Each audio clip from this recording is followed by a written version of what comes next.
gave ₹100 to the ice cream seller.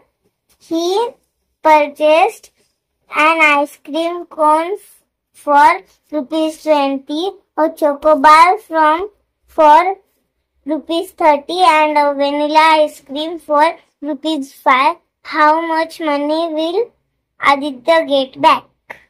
म्हणजे काय म्हणलं इथे? म्हणजे काय म्हणलं सांग ना. आदित्यने ₹100 आईस्क्रीम सेलरला दिले आणि आईस्क्रीम कोण होता ₹20 आणि चोकोबार होती ₹30 आणि व्हॅनिलाची आईस्क्रीम होती ₹5.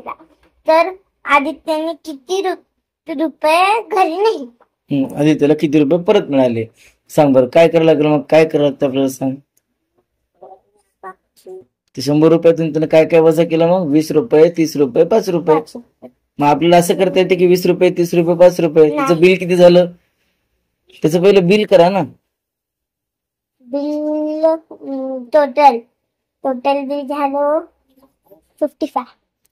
आणि त्याने किती रुपये दिले होते? 100. मग आता परत किती मिळाव?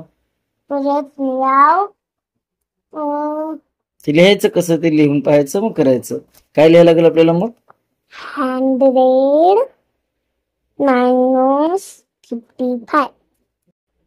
9 14 10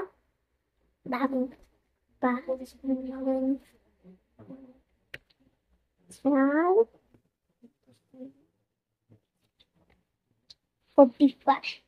छान. म्हणजे काय झालं? आदित्यनं ₹45 वापस. छान.